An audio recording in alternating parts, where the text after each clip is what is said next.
Saudara, terhitung sejak 2 November 2022 lalu, pemerintah secara resmi menghentikan siaran televisi analog dan beralih ke siaran digital untuk kawasan Jabodetabek. Namun kebijakan ini dikeluhkan warga, terutama warga kurang mampu yang belum mendapatkan bantuan set-top box gratis dari pemerintah.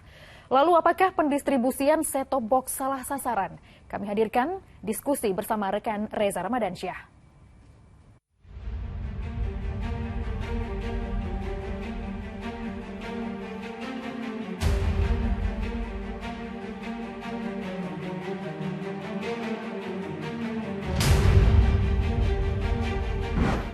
Udah pada tahu kan kalau saat ini siaran TV analog dimatikan dan dialihkan ke siaran TV digital oleh pemerintah. Ternyata tidak semulus yang dikira. Banyak keluhan dari masyarakat yang kini justru tidak bisa lagi menikmati tayangan TV sejak migrasi itu. Apa penyebabnya? Kita diskusi. Ya, sejak kebijakan analog switch off diberlakukan 2 November 2022 lalu, terutama di wilayah Jabodetabek, banyak masyarakat yang mengeluhkan tidak bisa lagi nonton TV, tidak bisa lagi menikmati program-program di TV. Banyak sekali kalau kita lihat cerita-cerita di sosial media. Nah, sekarang kita akan dengar cerita-cerita lain dari warga. Ya bingung kok, kita sering nonton sinetron, pas dinyalain kok nggak ada gambarnya, sampai di setting ulang tetap nggak bisa, ternyata emang udah mati, nggak tahu. Iya. Saya dengar sih kalau dari pasar-pasar sih ada masalah. Kasihan orang-orang yang TV-nya belum ke digital ya. Terus dapat info katanya harus pakai alat yang baru yang untuk set-top box itu, makanya kemarin udah mencoba cari tapi sempat kehabisan gitu. Rencana sih mau membeli mungkin kalau udah terkumpul uangnya, ada istilahnya agak ringanan ekonominya, pasti beli gitu. Jadi kalau kita mau nonton siaran TV digital diperlukan adanya alat set-top box, terutama untuk mereka yang masih menggunakan TV analog ataupun juga TV-TV yang tidak diperuntukkan sebenarnya untuk siaran TV digital. Nah, alat set-top box inilah yang dikeluhkan oleh masyarakat. Ada yang bilang ini mahal, kemudian ternyata langka juga di pasaran. Sejak awal set-top box diinformasikan akan didistribusikan, dibagikan secara gratis untuk keluarga rumah tangga miskin. Dan klaim dari Kominfo, pendistribusian set-top box untuk wilayah Jabodetabek ini sudah mencapai 98%. Tapi kenyataannya banyak warga prasejahtera yang belum menerimanya. Ini artinya salah sasaran atau salah datanya? Ini yang jadi persoalan, bahwa ya sebagian besar mungkin dia butuh STB dari pemerintah, tapi tidak masuk dalam TTKS, dan sebagian besar mereka sudah mempunyai TV digital, tapi dia masuk ke TTKS gitu. Nah, ini yang harus disinkronkan data-data seperti ini.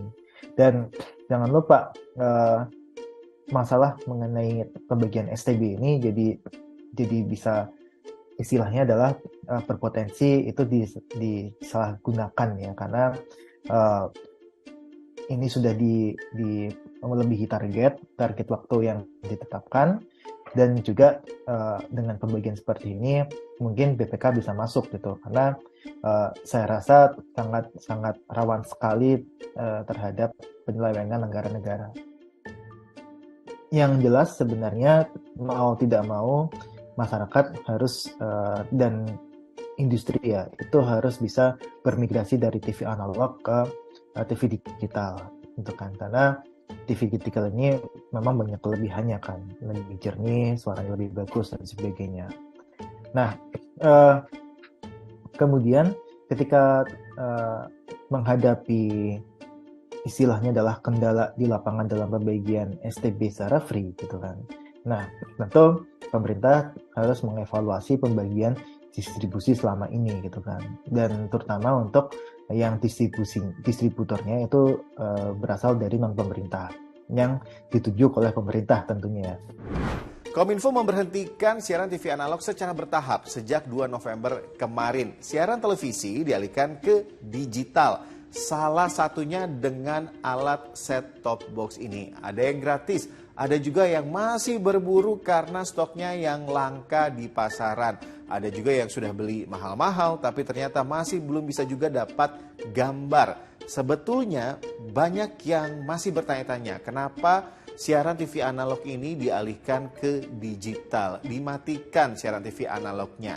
Sebenarnya Indonesia termasuk negara-negara yang tergolong terlambat untuk mentransisi dari siaran TV analog ke digital. Amerika Serikat, siaran TV analog sudah dihentikan sejak tahun 2009. Kemudian ada Al Jazair hingga Zambia yang dialihkan ke digital pada tahun 2014. Kemudian untuk Korea Selatan pada tahun 2010 atau tidak usah jauh-jauh deh, Malaysia dan Singapura, negara tetangga kita, TV analog sudah dihentikan sejak tahun 2019 yang disusul kemudian dengan Thailand dan Vietnam. Secara teknis sebenarnya migrasi ke TV digital ini akan menghasilkan gambar yang lebih jernih. Gak ada lagi tuh kendala kalau ada hujan, petir, TV kita jadi semutan. Kemudian pilihan channelnya ketika di TV digital juga lebih bervariasi dan beragam. Maksudnya sih bagus ya, tapi balik lagi, sudah siapkah sarana dan prasarana pendukungnya? Jangan sampai maksud menghibur, mengedukasi lewat televisi, masyarakat justru jadi kehilangan hak untuk mengakses siaran televisi. Kita lanjut diskusinya di kolom komentar.